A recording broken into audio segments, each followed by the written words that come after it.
Livro de Mateus, capítulo 28, verso 1. Nós vamos ler algo que mudou a história da minha vida. Eu tenho certeza que quando nós lemos isso tem o poder de mudar a história da nossa vida. Hoje nós evangelizamos as pessoas da forma errada. E eu não vou contar para vocês como foi o satanismo para mim, porque não edifica a igreja. Para isso existe livro, o livro que eu escrevi fala tudo isso.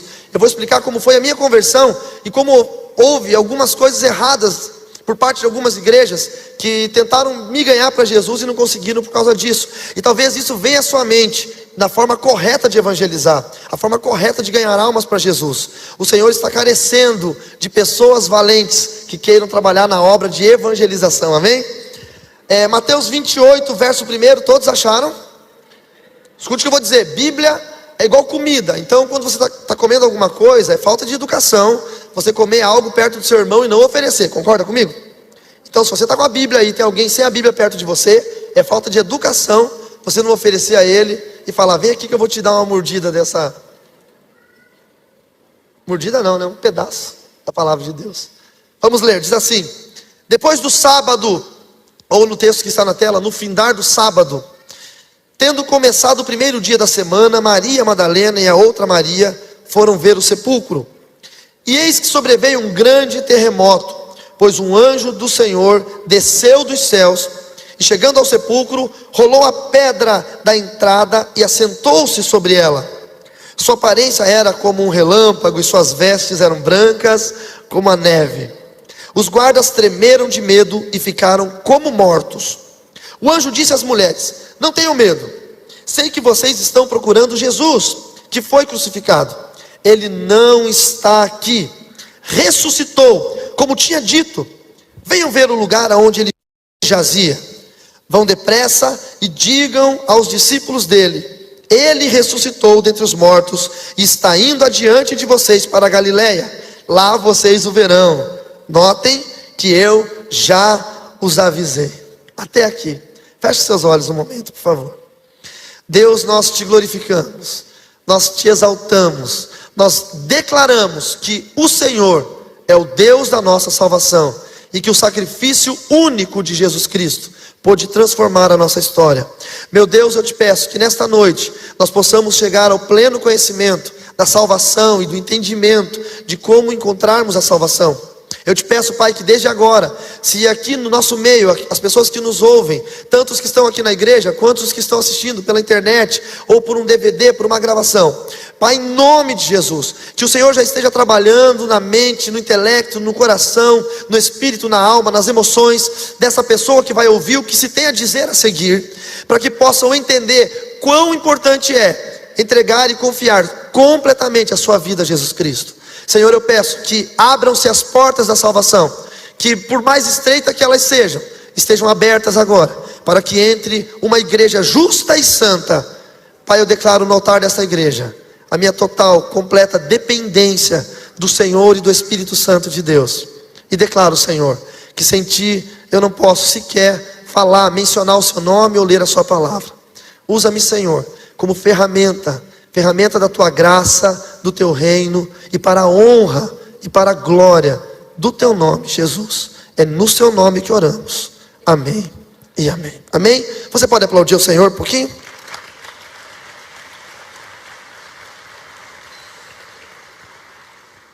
Quando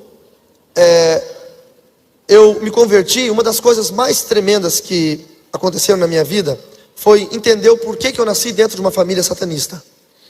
A minha família, ela veio de uma tradição. As tradições são grupos de satanistas treinados, especializados. São grupos hierárquicos que passam sacerdócio, que levam para frente o ensino da palavra que eles usam. O satanismo tem 3 braços: irmandades, organizações e tradições. As irmandades cultuam demônios.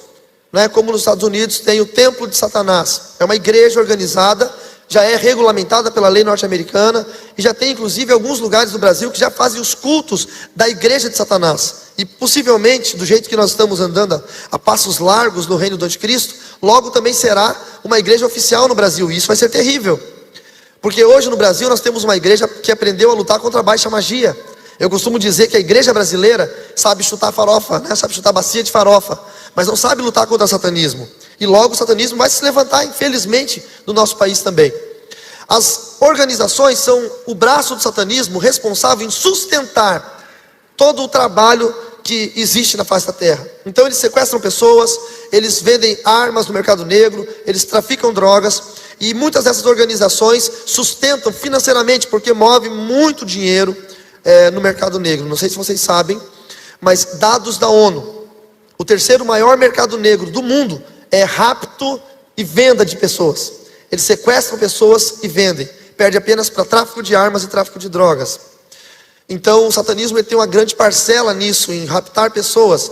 Muitas pessoas desaparecidas, a maioria delas crianças, elas foram sequestradas para serem mortas em rituais de satanismo. Muita gente fala, nossa, mas matam gente em satanismo? Vocês não estão vendo o Estado Islâmico? Quantas pessoas eles estão matando, sacrificando? Crianças cristãs que eles estão decapitando. Vocês veem isso na internet, nos jornais? E para eles é normal, é honroso. Cada ativista islâmico que sacrifica uma criança cristã, que mata uma pessoa, ele ganha honras no mundo espiritual. Ele ganha honras na religião dele. O satanismo é a mesma coisa. Cada pessoa sacrificada faz com que honras sejam entregadas a ele, faz com que ele tenha poderes relativos no mundo espiritual, faça com que ele consiga alcançar coisas que ele não poderia alcançar sem esses rituais de morte. As organizações fazem isso. E as tradições são famílias, é por ordem hierárquica, que cuidam dos tratados mágicos, escritos por Salomão. Eu não sei se você sabe, mas no primeiro livro dos reis de Israel, no capítulo 11, no verso 1 até o verso 8, e aí alguns subsequentes, mostra a história de Salomão desviando-se dos caminhos do Senhor. Salomão foi aquele que pediu sabedoria a Deus, e ele recebeu sabedoria, honra, riqueza, recebeu o maior reino que havia na época. Ele foi o homem que construiu o templo de Salomão, e ele conquistou 1000 mulheres, 700 esposas, princesas e 300 concubinas. Ele contratou 2 grandes artífices para construir o templo de Salomão, Irã-Abif e Tubal-Caim. E esses homens, eles eram envolvidos com o ocultismo e conseguiram então perverter junto com as esposas o coração de Salomão e criar uma ordem mágica, uma tradição mágica. Essa tradição começou a se desenvolver na época de Salomão ainda, quando ele escreveu os livros sagrados que são usados no satanismo até hoje, que são chamados de as chaves de Salomão. Nesse meu livro aqui, eu conto algumas coisas sobre esses livros sagrados. O Heptameron, o Lemegecton, as chaves maiores de Salomão, as chaves menores de Salomão. A tradição que a minha família era e pertenceu, ela era responsável em levar esse ensino para as gerações. E eu nasci para isso. O meu nascimento foi dado para ser um sacerdote, dentre muitos sacerdotes no Brasil. Criar um grupo de pessoas que pudessem desenvolver o satanismo. E nesse livro eu conto, com detalhes, como funciona tudo isso. Agora, o mais importante para se falar hoje é que dentro do satanismo são 9 graus, do 1º ao 9º grau.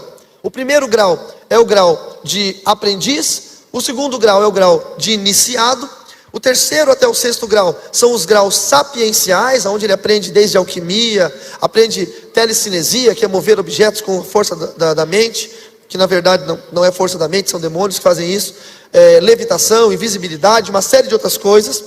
Projecionismo, que é tirar o espírito do corpo e fazer a viagem astral, como os gnósticos chamam, e tantas outras coisas, e até chegar ao 7º grau. E o 7º grau, o 8º e o 9º são os graus de poder. O 7º grau, mestre de alta magia, o 8º grau, sacerdote, e o 9º grau, sacerdote superior. Eu cheguei ao 7º grau, e quando cheguei ao 7º grau, com apenas 16 anos de idade, eu tinha um avanço no mundo espiritual muito grande, devido aos demônios que o meu avô, que era sacerdote superior, havia deixado para mim. O meu avô, ele era um grande sacerdote e desenvolveu demônios muito fortes, muito competentes no reino das trevas. Só que o meu avô morreu, e os demônios dele ficaram para mim. Quando eu tinha ainda 5 anos de idade, ou 6, eu tinha crises, surtos de ira terríveis. Os surtos de ira eram tão grandes, que quando eu gritava, as janelas da minha casa quebravam. Nós morávamos numa casa muito pobre, porque minha mãe era uma pessoa que foi... meu pai foi muito rico, minha mãe também. E aí minha mãe começou a trair o meu pai. Então quando eu tinha 5 para 6 anos, a minha mãe fugiu de casa e deu abandono de lar. E aí perdeu o direito a todos os bens, ficou muito pobre. E abandonou também os filhos. Depois de um tempo ela teve que voltar até onde meu pai morava e nos sequestrou, porque ela tinha a obrigação de me manter, porque eu seria um sacerdote da tradição. O meu irmão mais velho foi morar com meu pai e eu fiquei morando com a minha mãe. Então a história do satanismo na minha família perpetuou-se dessa forma. Meu avô ordenou a minha mãe que não se separasse de mim, porque eu deveria ser um sacerdote. Minha mãe ficou muito pobre ao ponto de não ter o que comer. Nós morávamos numa casa de madeira muito velha, e eram com janelas de vidro, e os estrados da janela, as armações eram de madeira. E quando eu surtava, os demônios faziam movimentações do ar dentro da casa, e a pressão do ar ficava tão forte que as janelas abriam e quebravam todos os vidros. E isso mostrava para as pessoas que aquela criança de 5, 6 anos tinha poderes que as outras pessoas não tinham. E aí eu comecei a ser chamado de iluminado. E muita gente vinha pedindo para que eu pudesse fazer previsões do futuro. Ou, com 6 anos eu lia tarô, para vocês terem uma ideia. E lia tarô para as pessoas e fazia previsões do futuro. Eu adivinhava as coisas, porque os demônios me ajudavam muito com isso. Faziam previsões do que ia acontecer na vida das pessoas. E eu fui crescendo. Mas quando eu cheguei aos 16 anos e fui ordenado mestre de alta magia, começou a entrar na minha vida algo que eu jamais esperei que acontecesse. Começaram a entrar as mortes. Eu nunca fui uma pessoa ruim. Desde muito cedo eu fui muito estudioso. O pastor Haroldo falou do meu doutorado da Christian Bible College nos Estados Unidos. E hoje, para a graça do Senhor, porque Ele me instruiu nisso, Ele me capacitou, eu posso ser um doutor em teologia. Mas quando eu estava no satanismo, desde muito cedo, eu estudava muito. Com 14 anos eu já lia em latim. Com 7 anos eu já falava grego. Eu já cantava até num coral de grego na minha escola. Então eu sempre estudei muito. E quando eu cheguei aos 16 anos, eu percebi que todo o meu estudo não ia valer para nada se eu não começasse a ingressar nas práticas terríveis que o satanismo exige das pessoas que chegam em altos níveis. Tem muita gente que se ilude com Wicca, com magia, com bruxinha, e acha, não, é bruxinha do bem, é magia do bem, e fica se iludindo com isso. Porque nos primeiros estágios é muito bacana, as pessoas acham que é muito legal, é interessante, é instigante. Poderes, mudar cor de objetos, mudar cor de olho, cor de cabelo, eles tinham poder de fazer isso. Mas quando chega nos estágios mais altos, mais elevados, começam as obrigações de que pessoas possam morrer, coisas terríveis. E eu era uma pessoa de coração bom. Por eu nunca ter nascido numa igreja, por eu não ter feito um pacto com o diabo, como as pessoas querem fazer para ficar famoso, ter sucesso, eu nasci naquilo ali. Então para mim tudo aquilo ali era normal. Para vocês entenderem o porquê que eu li aquele texto, os satanistas dizem para as crianças que Jesus foi um usurpador, que ele tentou usurpar o trono de Satanás. Satanás não era chamado de Satanás, nós sabíamos que o nome dele era esse, mas era chamado de papai. Então as mães ensinam as crianças que esse tal de Jesus tentou roubar o trono de papai. Então papai o matou. E para provar que ele havia morrido, as nossas mães, a minha mãe e outras mães faziam isso. Levavam as crianças nas igrejas, algumas igrejas que tem um crucifixo com a imagem de Jesus morto, lá sangrando, e apontavam para aquela imagem e diziam, quem é que está morto lá de pendurado naquele pedaço de pau? E nós dizíamos, Jesus. Então quem é que venceu? E aí nós então entendíamos, papai. E essa era a nossa verdade acerca de Jesus. Quando eles falavam sobre os cristãos, os crentes, que eles não chamam de crentes, eles chamam os do caminho, o nosso nome para eles é do caminho. Eles falavam, olha, você não vai andar com esse povo ele é fanático.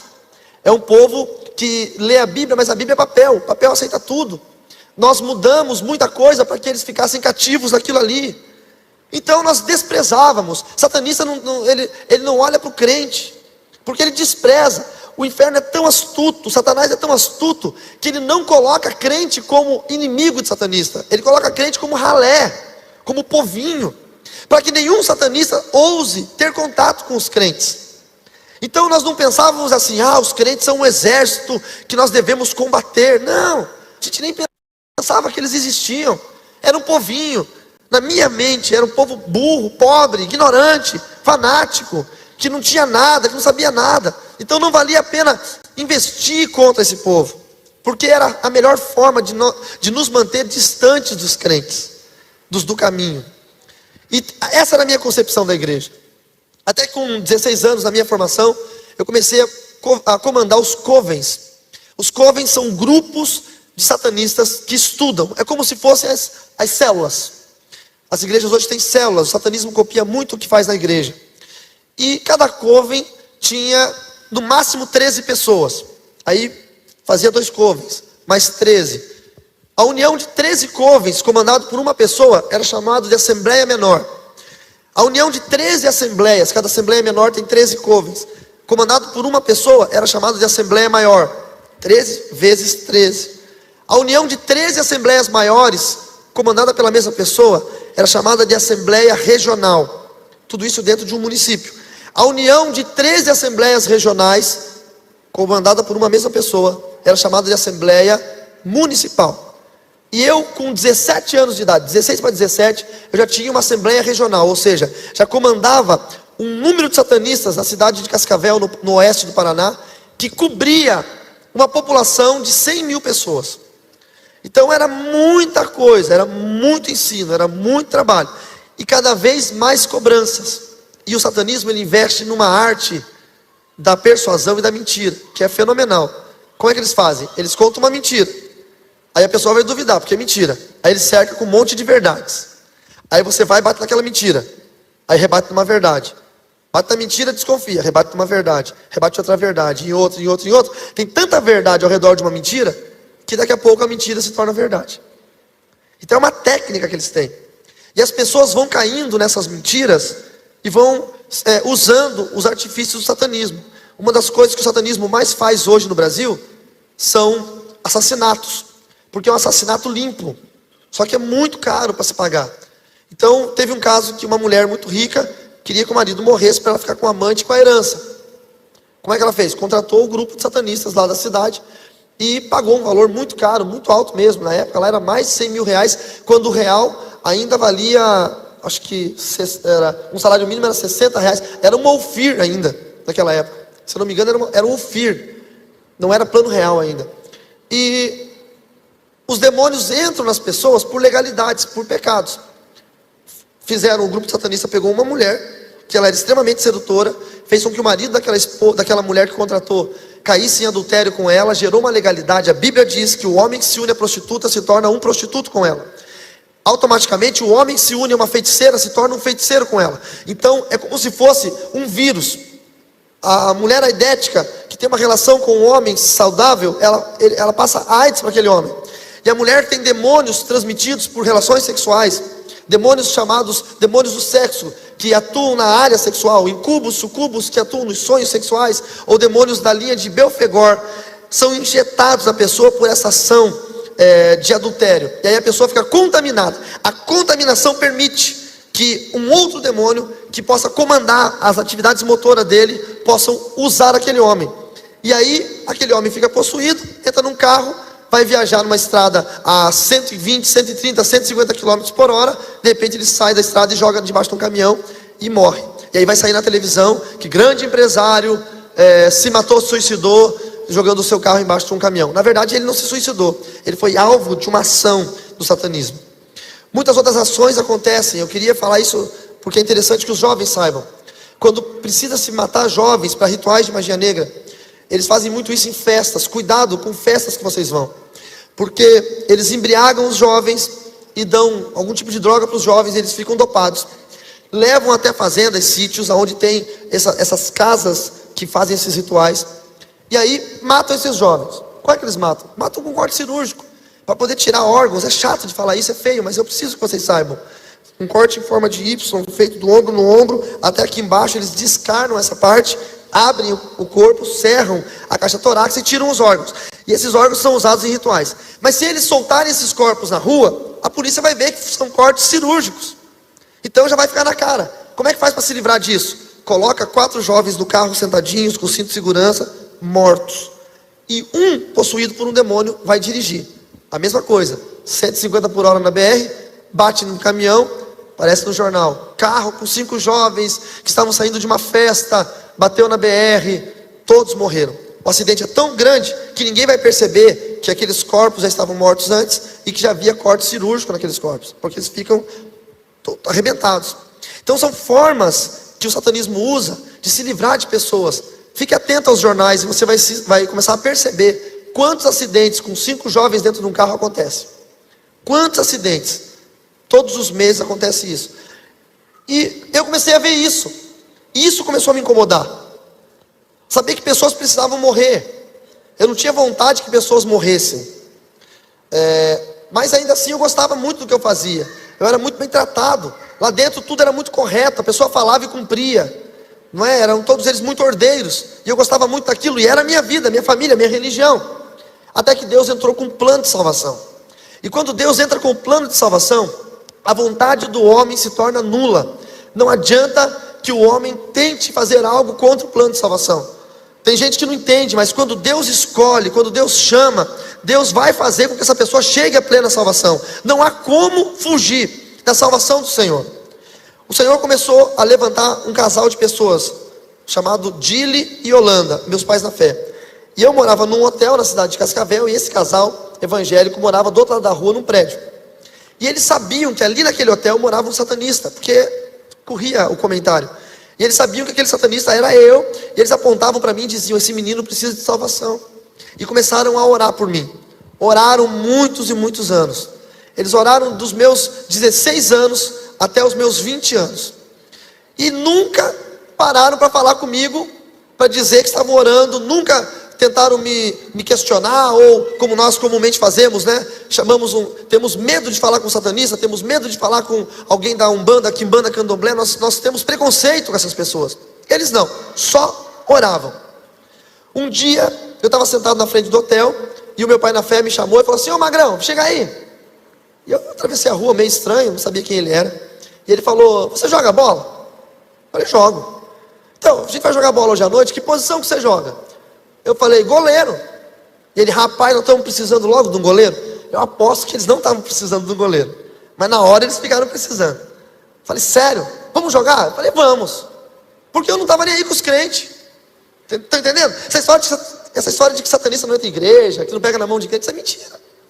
Eles não estão nem aí. Só que eles vão se infiltrar numa igreja, aí é um plano, porque se tem uma igreja muito grande, que faz muita coisa contra o reino das trevas, aí são missões. Mas fora isso, eles não têm nem aí. Aí fui jogar bola à noite. E nesse jogo de bola, eu joguei pra caramba. Só que antes de eu chegar pro jogo, os crentes estavam lá, eu não sabia que eram crentes. Aí eles fizeram um círculo assim no meio do campo, era futebol suíço, e deram as mãos. Eu fiquei pensando: ixi, o que será que é isso? Aí ele falou: olha, nós vamos fazer uma oração aqui. E eu pensei: ai, é os do caminho. Puxa, são crentes. Mas fiquei ali, eles oraram, não deu nada, fiquei na minha, né? Eles falaram amém, não falei nada. Fomos jogar bola, joguei pra caramba.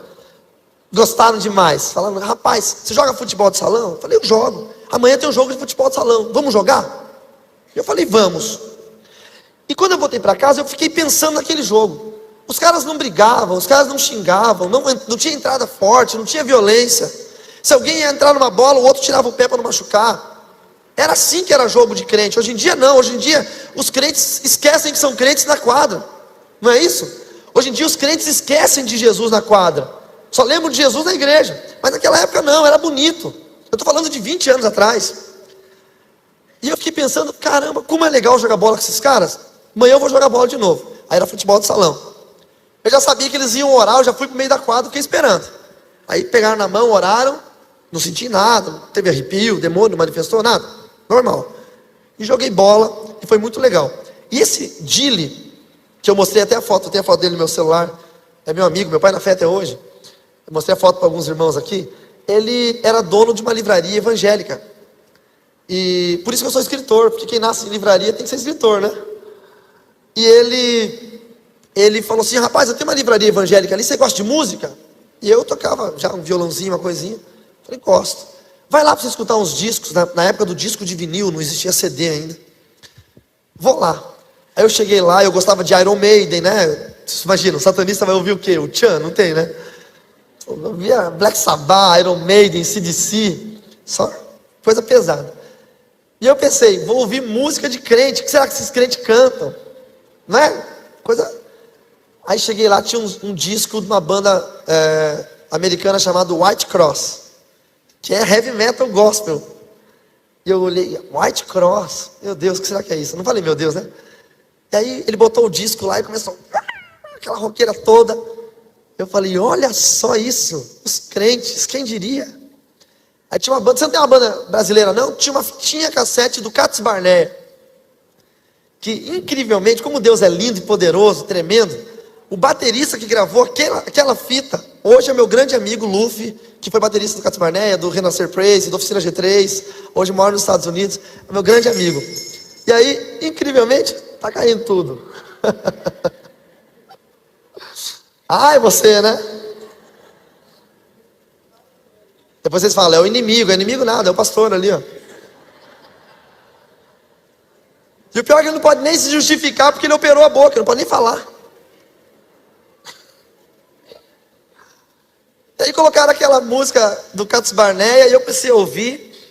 E eu falei, caramba, os crentes não são tão ruins assim. Mas, nada de ler a Bíblia, nada de falar de Jesus, nada. O plano do Dili era muito bom.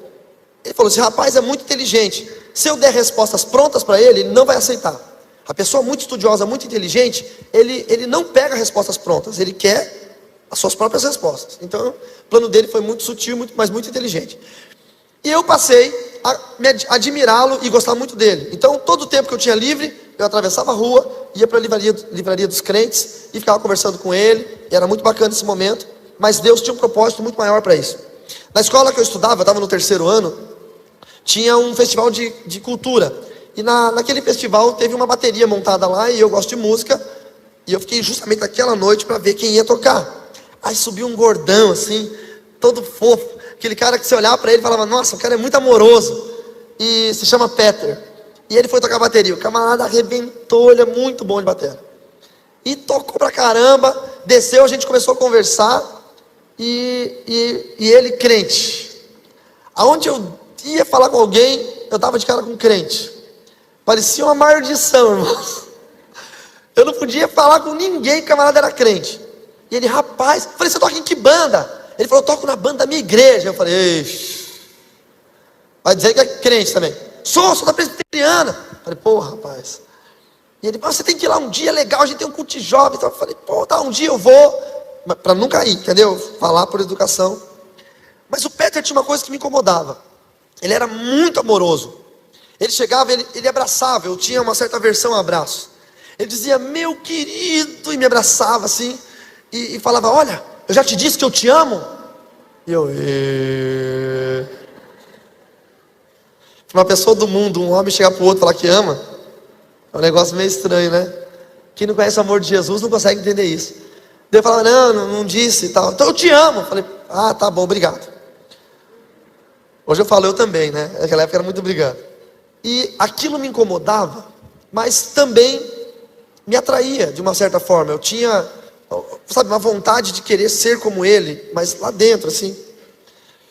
Aí eu fui trabalhar. Todo satanista tem que ter um bom trabalho, porque ele ganha muito dinheiro com algumas práticas que ele faz, mas precisa ter um trabalho para que as pessoas saibam, pelo menos, de onde veio esse dinheiro. Você vai ficar rico e não tem trabalho nenhum. E aí eu comecei a trabalhar, isso em 1991, 92, eu já estava gerenciando uma rede de intranet de um prédio de advogados do Banco do Brasil. Eu não sabia nada, os próprios demônios me ensinaram como fazer aquilo só para eu ter uma fachada de um trabalho. E o filho do dono, que também era advogado, Dr. Ricardo Castilho, ele era novo convertido de uma igreja comunidade evangélica. E ele sentia algo ruim em mim. E eu sentia algo ruim nele. Só que o algo ruim que eu sentia nele era Deus. Para mim era ruim naquela época. E um dia ele chegou para mim e falou assim, Carlos, você pode conversar comigo no meu escritório um pouquinho? Eu falei, sim, doutor, só um pouquinho. Aí subi lá, ele disse, senta aí, rapaz. Sentei, ele falou, o que você sabe sobre Jesus? Eu falei, olha, eu não sou muito religioso, eu sei pouco sobre Jesus. Jesus é o camarada que morreu na cruz e tal. E ele, então, eu quero dizer que eu entreguei minha vida a Jesus. E eu falei, olha, doutor, meus parabéns, que bom. E aqui dentro pensando, ai, como é que eu saio daqui? Esse cara vai querer me evangelizar. E ele, eu gostaria que você conhecesse a Jesus. Não, muito obrigado, já conheço, sei quem é Jesus, tal. Que eu passei esse dia atrás ali, eu vi ele lá, estava lá.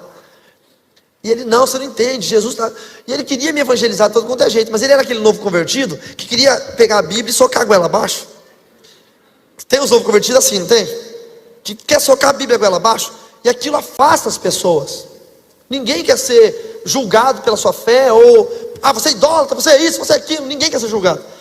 E ele falou, olha, eu quero conversar mais com você depois. Só que antes eu quero fazer uma oração por você. Você deixa eu orar por você? Eu falei, claro. Porque eu ia jogar bola, eu orava com os caras e não acontecia nada. Até eu pensei, é só mais uma oração. Aí ele falou, fica de pé aqui no meio da minha sala. Eu fiquei, ele fez todo um preparo. Aí ele botou a mão na minha cabeça, ele falou, Jesus!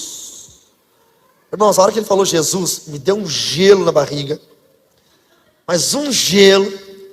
E ele falou, aqui está esse moço. E eu te peço, Jesus, pega ele agora. Vem, Espírito Santo. Nossa, começou a me dar um mal-estar terrível. Começou a formigar minhas pernas, começou a gelar minhas pernas, começou a gelar, me deu uma ânsia de vômito e eu vomitei. E a hora que eu vomitei, ele deve ter pensado, é demônio, epa, vamos expulsar. Porque os crentes ficam felizes, né? Se você orar e o cara começar a cambalear, é o troféu. E ele começou a orar e eu saí meio bravo, sim, pedindo as contas, não quero mais, fui pro banheiro, desesperado. Porque no satanismo nós aprendíamos que os crentes não eram nada, eram ninguém, eram um povinho. Que Satanás, que nós chamávamos de papai, era o todo-poderoso, onipresente, onisciente, onipotente. Que os demônios que nós tínhamos, eu tinha um demônio mensageiro chamado Stinotus, que eu conto sobre ele aqui nesse livro. Ele era tudo, ele sabia tudo, ele me direcionava, ele me levava, ele fazia. Como é que aquele crente novo convertido botou a mão na minha cabeça, eu passei mal, cheguei ao ponto de vomitar.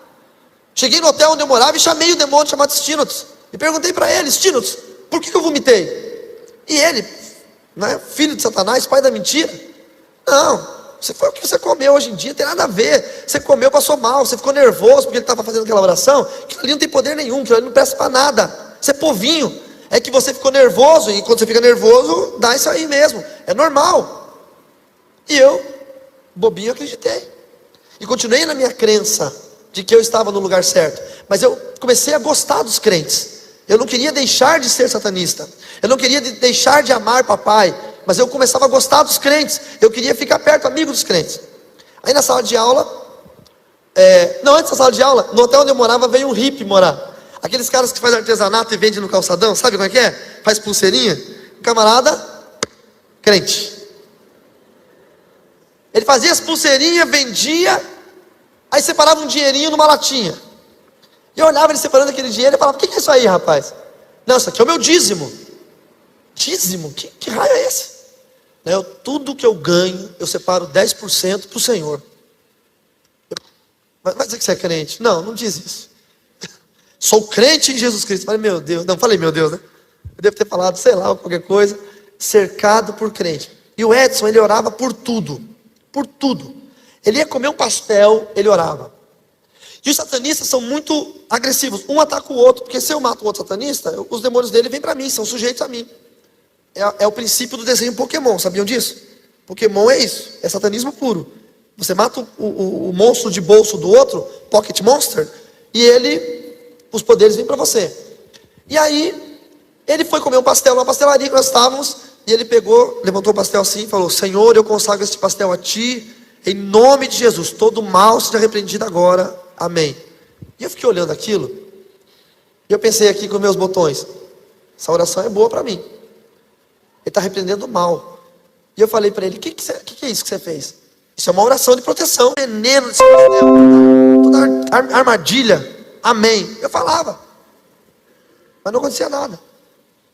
E aí no colégio entrou uma menina. E essa menina, ela era, assim, de um estilo bem diferente. Ela era gótica, ela tinha o cabelão comprido, ela era designer de moda. E quando eu olhei aquela menina, eu falei, puxa vida, essa menina aí, eu vou levá-la para o meu coven. Eu tentava convencê-la a virar satanista de tudo quanto é jeito. E eu falava, olha, eu tenho papai, Satanás, e eu sirvo a ele. E ela dizia, não, eu não creio nessas coisas, não fala comigo de demônio, de diabo. Eu creio em Deus. E eu perguntava, mas que Deus que você crê? Eu creio em Jesus. E eu ficava louco. O Jesus, aquele que morreu, aquele que Satanás matou, você crê num Deus que morreu?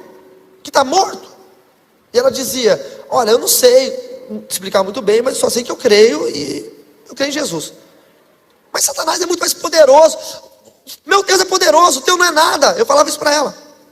Teu Deus fez, o que teu Deus fez? Não fez nada. O meu criou céus e terra, o meu é onisciente, onipotente, porque Satanás é craque em roubar a glória de Deus. Então tudo que Deus fez, ele rouba.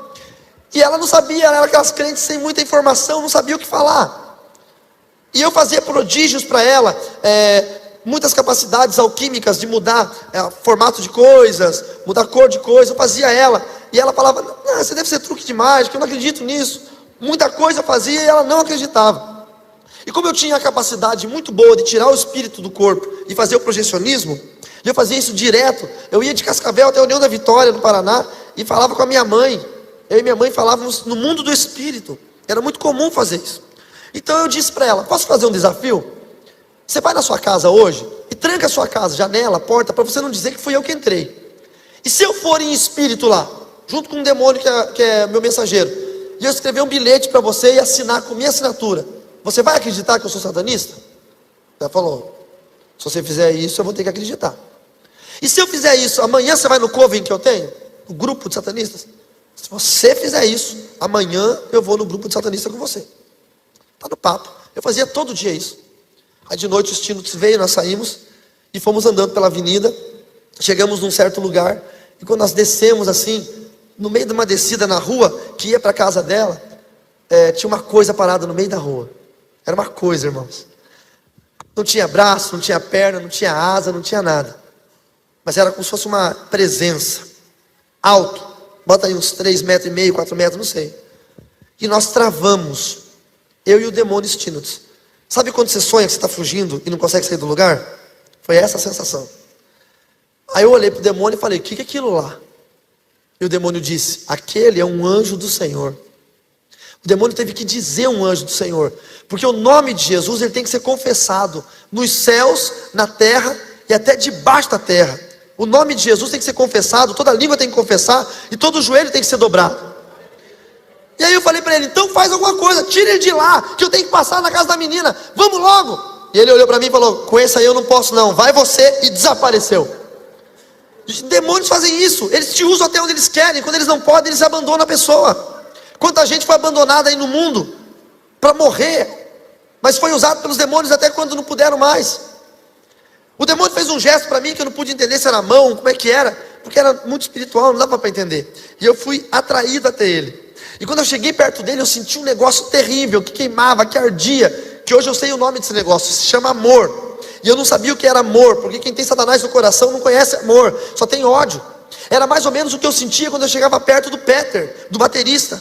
Eu sentia a mesma coisa. E quando nós chegamos, quando eu cheguei perto dele, ele falou assim, o que você vai fazer aqui? Eu disse, olha, sai da frente, porque eu vou naquela casa lá, e não sei o quê. E ele olhou para aquela casa e falou, com um gesto que eu não sei se era uma mão, se era uma asa, o que era aquilo. Aquela casa lá você não pode ir. Nem Satanás, nem os demônios, e nem os servos de Satanás podem ir lá. Porque naquela casa mora uma família que teme ao Deus vivo de Israel. E eu estou aqui para cuidar daquela família.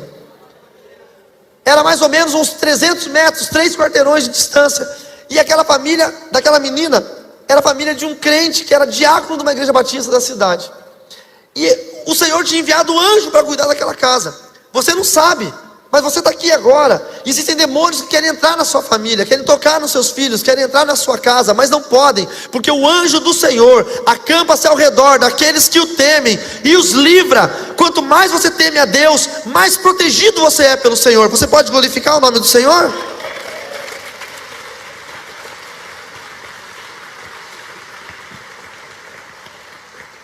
Aquele anjo, ele disse, olha, Satanás está te enganando, Jesus Cristo morreu por você, quem dera se ele tivesse morrido por mim.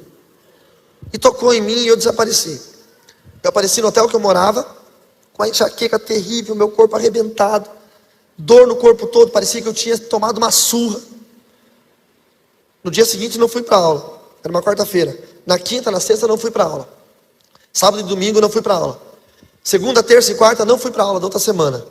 Na quinta-feira da outra semana eu fui para aula. Eu pensei, a menina deve ter esquecido já. Faz mais de uma semana. Mulher não esquece nunca. Você pode estar 20 anos casado com a tua mulher. Se você fez alguma coisa errada no primeiro dia de casamento, ela vai te cobrar até hoje, ela vai lembrar. Eu cheguei no colégio, aquele negócio de aluno, aquela correria. E eu entrei no corredor do colégio, e a minha sala era bem do lado direito de quando entrava, do lado da portinha à esquerda. Cheio de alunos, a garota estava na porta da sala, olhando para a entrada. Ela ficou todos os dias olhando, ela ficou me esperando.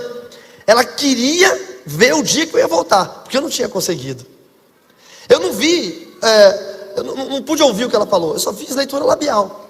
E ela deu um sorriso e falou assim: você não conseguiu. Eu fiquei possuído. Eu não lembro de ter andado até ela. Eu só voltei a minha lucidez quando estavam me tirando de cima dela. Eu tinha agarrado ela pelo pescoço, estava arrastando ela na parede, gritando feito um louco, dizendo que ela ia me matar porque mandou um anjo, desesperado. Eu surtei. Aí me tiraram de lá, me levaram para a coordenadoria, me deram um chá de alguma coisa e me mandaram embora. Mas eu não conseguia andar, porque eu estava com muita adrenalina no corpo. Então eu sentei no meio fio e fiquei ali com meus cotovelos nos meus joelhos e as minhas duas mãos no meu rosto, e fiquei ali pensando o que é que estava acontecendo. Por que é que eu não podia chegar na casa de uma menina que não sabia nem por que Jesus tinha morrido por ela? Se Satanás era tão poderoso, se ele tinha tanto poder, se ele era papai, se ele era criador da terra, se ele tinha matado Jesus, por que é que ela tinha um anjo, que o meu demônio, que eu achava que era o mais poderoso que existia, sequer podia passar por ele? Então tudo aquilo estava me consumindo. O fato do anjo ter dito: Jesus morreu por você, eu não sabia que era pela humanidade, eu achava que era por mim. E tudo aquilo começou a ser muito difícil de entender, de digerir. Passou as 4 aulas do período noturno, terminou a aula, e eu senti a presença de alguém sentado do meu lado. E eu não abri os olhos. Sabe quando você sente que tem alguém perto de você? Aí passou uma meia horinha, eu abri os olhos e vi um par de pezinhos do meu lado. Era essa menina. Ela ficou meia hora sentada do meu lado. Eu tinha tentado matá-la. E ela ficou meia hora sentada do meu lado sem abrir a boca. Eu olhei para ela e falei: você não vai dizer nada não? E ela estava com o pescoço ainda com marcas arroxeadas. Ela deu um sorriso bem grande. Por isso que eu gosto de ser feliz dentro da igreja. Mesmo que a tua vida esteja toda arrebentada, quando você entrar na igreja, sorria em nome de Jesus. Ela deu um sorriso que só nós crentes sabemos dar. Ela disse: só vim dizer uma coisa para você: o meu Deus é mais poderoso do que o teu.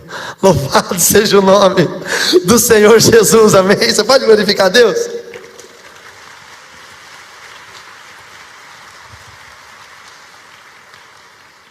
No dia seguinte eu fui na livraria do Dili. Cheguei para o Dili e falei: Dili, você pode me contar uma coisa? Por que Jesus morreu por mim? E o Dili, muito inteligente, muito sábio: não posso falar nada não, você acha que eu vou ficar perdendo meu tempo com você?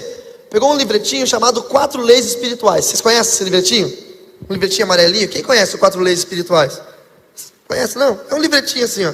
Tem um trenzinho, Jesus está na máquina e nós nos vagões. Tem um trono, Jesus no trono, nós fora. E ele pegou e jogou aquele livretinho no meu peito e falou assim: ó, lê isso aqui. Eu li aquele negócio, não entendi nada, mas ainda aquilo ficou no meu coração. O Peter me chamou para ir na igreja dele. E quando o Peter me chamou para ir na igreja dele, eu topei. Falei: vamos lá. Só que eu fui todo né, calça jeans rasgada, camiseta preta de banda de rock, um boné.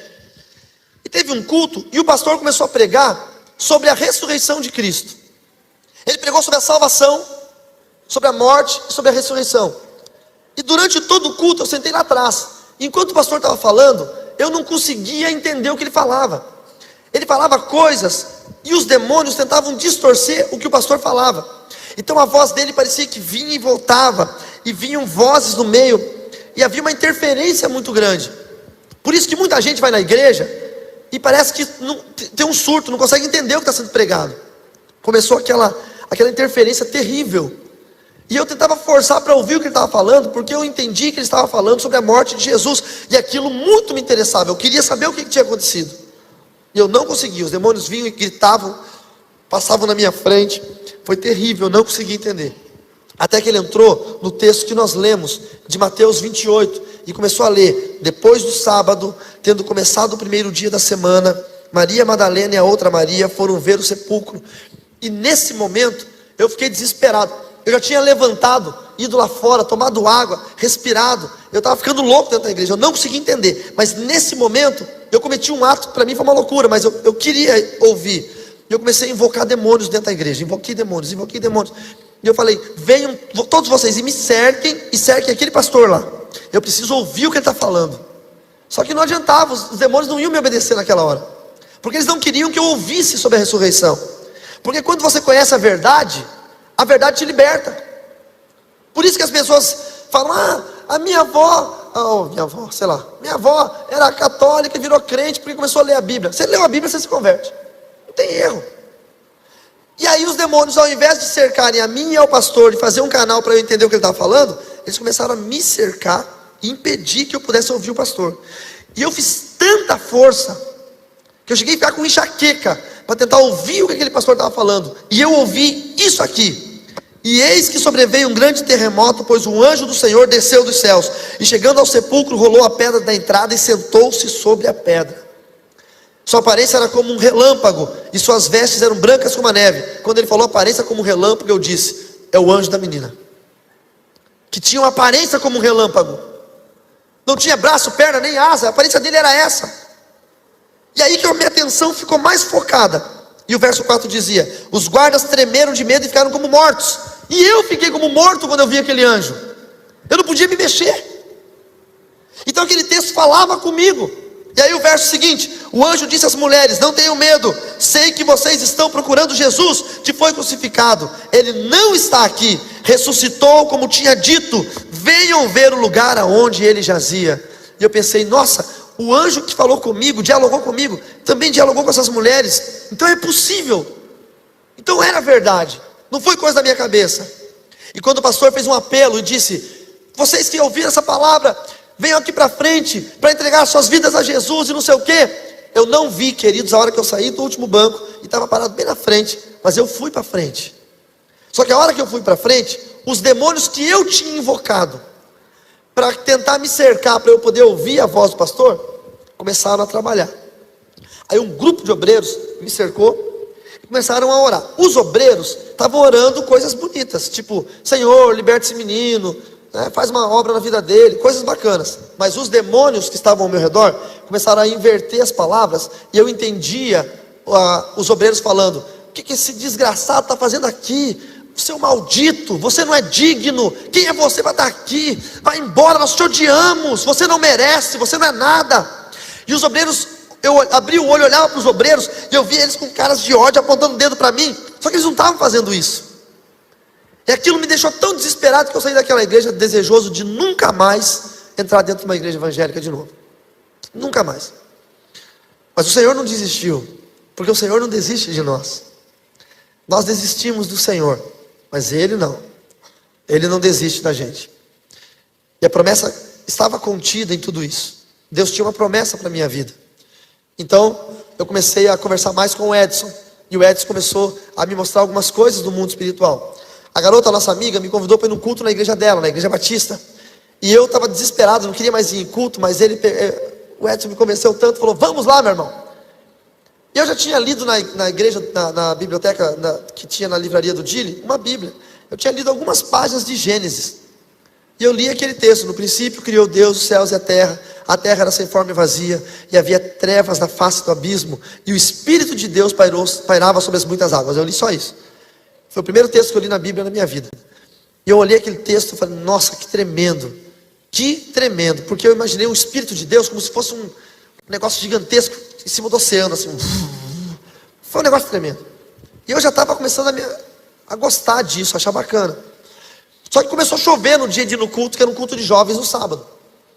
E eu, como todo não convertido, qualquer coisinha te impede de ir à igreja. Qualquer coisinha, chuva te impede. E eu disse para o meu amigo Edson, olha, eu não vou porque está chovendo. E o Edson falou, se você crer, você vai ver a glória de Deus. Nós vamos ir de a pé, 2,5 km até a igreja, e não vai cair uma gota de chuva na sua cabeça. E eu falei, vamos ver então. Saí do hotel e pisei na calçada, duvidando, desdenhando. Quando eu pisei na calçada, parou de chover. Na hora, foi instantâneo. Nós andamos 2,5 km e não caiu uma gota de chuva. Quando eu entrei na igreja batista da minha amiga, começou a chover.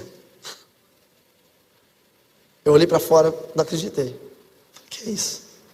Aí eu cheguei, ela me recebeu muito bem, recebeu o Edson muito bem, chamou o líder de jovens, o líder de jovens falou: vocês são visitantes? É a primeira vez? É. Ah, que bom, hein, parabéns, ganhou 10 pontos. Era uma gincana, ela ganhava 10 pontos. Ela ganhava 5 pontos por cada visitante, ela levou 2, ganhou 10 pontos. Eu já olhei pro cara e falei: crente interesseiro do caramba. Eu todo feliz achando que eu era especial para ela querendo ganhar ponto na gincana dos jovens. Aí ela falou: você já leu a Bíblia alguma vez? E eu falei o texto que eu já tinha lido. E ela saiu correndo, correu no grupo de louvor e falou alguma coisa, cochichou para eles. E no início do culto, o grupo de louvor começou a cantar aquela música muito antiga: nosso Deus é soberano. Quem lembra? Ele reina antes da fundação do mundo. Aí tem aquela parte da Bíblia: a terra era sem forma e vazia. E eu achei tão bacana os crentes fazerem isso. Eles não precisavam fazer isso. Eu falei que eu li esse texto, eles estão cantando uma canção com o texto que eu li, não precisava disso. É que esse amor constrange as pessoas que não entendem. Só que eu estava tudo bem, estava tudo muito bom. Eu acho que eu ia virar crente naquele dia. Estava tudo perfeito. De repente eu senti um negócio muito ruim vindo das minhas costas. Quando eu olhei para o corredor da igreja, só tinha um corredor na igreja. Tinha um demônio usado no satanismo para retaliação, parado lá atrás, na porta da igreja, no corredor. A porta era lateral, lá atrás. Aí eu me assustei e perguntei para ela: demônios podem entrar na igreja? E ela falou: por quê? Você está vendo algum aqui? O medo dela, né? Quase que eu falei para ela: os 10 pontos deram legalidade para esse demônio entrar. Os teus 10 pontos aí, ó, agora se vira com ele. Eu falei: sim, eu estou vendo lá atrás, perto daquela folhagem. Ela olhou, não viu nada. Quando eu virei para o lado, o Edson estava sentado em outro banco. O Stinotus, aquele meu demônio pessoal, o mensageiro, apareceu do meu lado. E me xingou de tudo quanto é nome. Ó, agora você está andando com eles também? Está ficando louco? Já está fazendo amizade com os do caminho? Está jogando bola com eles? Agora está vindo de igreja? Você é maluco? Vamos embora agora. E aquilo me revoltou tanto, porque eu queria ficar ali. Sabe aquele dia que eu queria ficar na igreja? Eu queria ouvir o que o pastor ia falar. Eu estava ansioso para ouvir. E ele me obrigou a sair da igreja. E quando o demônio me obrigou a sair da igreja, ele foi me destratando, me xingando da igreja até no hotel. E eu fui chorando da igreja até no hotel, andando de raiva, porque eu queria ficar na igreja. Só que eu estava num momento da minha vida que eu não queria deixar de ser satanista, mas eu queria começar a ir na igreja. E era uma coisa incompatível, mas eu não entendia que era incompatível. Eu comecei a achar legal. Não sei se você está vindo aqui hoje pela primeira vez, mas não é legal? Pô, igreja é um troço muito maneiro, muito bacana, ambiente de igreja. É muito bacana. E eu comecei a gostar tanto disso. E comecei a buscar em Deus. No dia seguinte, eu voltei para a livraria do Dili. Eu falei: Dili, me fala da ressurreição. Eu quero saber da ressurreição. E ele falou: olha, eu vou te falar, mas eu preciso que você tome alguns cuidados. Por quê? Porque a hora que eu te falar, Satanás vai querer te matar. Porque você vai conhecer a verdade. E a verdade vai ter que te libertar. E ele leu João 8,32 e João 8,36. Conhecereis a verdade vos libertará. E depois, se o Filho vos libertar, verdadeiramente sereis livres. E eu falei: Dili, jamais papai vai querer me matar. Você não tem ideia quem ele é. Vocês são preconceituosos. Quando eu era uma criança pobre, depois que minha mãe se separou do meu pai, minha mãe se prostituiu. Minha mãe pegava comida do lixo para a gente comer. E ela tinha que se prostituir. Várias foram as vezes que eu vi minha mãe fazendo programa na sala de casa. E um dia eu chorei, porque não tinha 20 centavos para comprar uma paçoca, essas paçoquinhas que vende no colégio. Na época o meu mestre Luiz, que foi o homem usado para me treinar no satanismo, me formar um outro mestre, soube do meu choro, porque eu não tinha uma paçoquinha. E ele mexeu os pauzinhos dele, sabe lá como. E uma fábrica que vendia paçocas, a distribuidora que vendia paçocas da cidade para suprir os mercados, os armazéns, as mercearias, parou um caminhão na porta da minha casa e descarregou uma carga inteira de paçoca. Tinha paçoca na sala, tinha paçoca no quarto, tinha paçoca na cozinha, tinha paçoca em tudo quanto é canto. Então esse era papai para mim. Eu desejava uma coisa, eu tinha o que eu queria. E o Dili estava me dizendo agora que esse papai ia me matar. Eu não conseguia entender. Talvez para você seja difícil de entender, porque você é cristão, sempre, toda a vida. Mas para quem não conhecia Cristo, Era inconcebível que Satanás ia ser um demônio, ia me matar, ele era o diabo. Era inconcebível, para mim ele era Deus. É como alguém falar que Jesus vai te matar. Você nunca vai acreditar nisso. E ele falou, então, mesmo que você não acredite, eu vou te ensinar uma palavrinha mágica. Quando o diabo se levantar para te matar, você vai dizer, eu te repreendo em nome de Jesus. E eu, tá bom. Você tem que gravar isso, rapaz. Grava isso na mente. Tá bom, entendi. Grava, eu te repreendo em nome. Tá bom, Dile, eu entendi. Mas eu não guardei na minha mente isso. E ele leu sobre a ressurreição. E quando ele foi lendo sobre a história da ressurreição, sobre as mulheres indo no jardim, a história de Maria Madalena contada em João, quando ela foi e não encontrou o corpo de Cristo, e ela viu os anjos, e os anjos falaram para ela, ele não está mais aqui, hein? E ela viu um homem chegando, e ela pensou que era o jardineiro, mas era Jesus. E ela falou, seu jardineiro, onde o senhor colocou o corpo do meu Senhor? Me fala que eu vou lá para buscá-lo. E aí então Jesus se mostrou a ela, e ela disse, mestre! E ele começou a ler isso para mim, João. Irmãos, é como se eu tivesse um copo de água gelada, e começasse a beber aquela água gelada, e começou um refrigério vindo no meu coração. Eu comecei a ser lavado pela água da palavra. Foi tremendo. E aquilo foi tão forte para mim, tão forte, que eu pensei, por que eu fui tão enganado? Por que eu tenho sido tão enganado todos esses anos? Mas Satanás, ele era terrível. Vocês não têm ideia quem é o demônio, irmãos. Vocês não têm ideia o que ele pode fazer com uma pessoa. Ele não é provido de sentimentos, ele não é provido de nenhum tipo de remorso. Ele pode pegar um dos nossos filhos, se ele tiver direito a fazer isso, legalidade, ele pode cortar o nosso filho inteiro. Quando nós ganhamos uma família de espíritas para Jesus, na mesma noite a minha esposa teve um sonho, que ela chegava num quarto, estava eu e meu filhinho Mateus, que está ali nus, todo cortado, estilhaçado, sangrando, e sangue por todas as paredes. E quando ela entrou, Satanás estava com uma faca na mão, e ele olhou para ela e disse, o que você veio fazer aqui? E ela gritou, meu marido, meu filho. Ele disse, não são seu filho nem seu marido, são ratos para mim. Então é assim que ele nos vê, é desse jeito. E ele é tão astuto, que naquela época eu estava com meu coração ardente por conhecer a Jesus. Ele me chamou e disse, olha, você vai sair dessa cidade e você vai para uma outra cidade, porque agora eu vou te fazer iniciar um mestre. Você vai iniciar uma pessoa que vai ser mestre. E para mim aquilo era a maior honra. Então eu viajei, fui para uma outra cidade, preparei o local do ritual de iniciação, preparei tudo, chamei os outros sacerdotes que eram necessários, e eu estava feliz, mesmo querendo ir para a igreja, agora eu estava feliz, porque o meu chamado dentro da tradição estava sendo valorizado. E na noite que eu tinha que buscar o rapaz, para nós subirmos o morro numa clareira, para fazer o ritual de iniciação dele, quando eu cheguei na pensão onde o rapaz estava hospedado, tinha ambulância, carro da polícia, o rapaz tinha sido assassinado. O filho do dono da pensão pegou numa arma, e sem querer deu um tiro nele, a bala entrou aqui atrás, e ele morreu. E aí eu pensei, de novo, ué, mas peraí, papai não é onisciente? Por que papai, se é onisciente, me mandou aqui, sabendo que o rapaz ia morrer? Sabe quando a mentira começou a aparecer? De tudo quanto é jeito? Voltei para a cidade de Cascavel, voltei para a livraria do Dile, e me falei, fala então, Dile, quem é Satanás? Ele pegou e abriu João 8,44, e disse, Satanás é homicida, ele é o pai da mentira. Tudo que ele tem te falado, desde o início, aos seus parentes, aos seus pais, aos seus avós, aos seus bisavós, tudo que ele tem falado, são mentiras e mais mentiras e mais mentiras, e eu vou mostrar quem é Jesus. Ele começou a me falar sobre Jesus. Eu disse, eu quero conhecer esse Jesus. Saí de onde eu estava, na livraria, atravessei a rua, e fui para o hotel onde eu morava.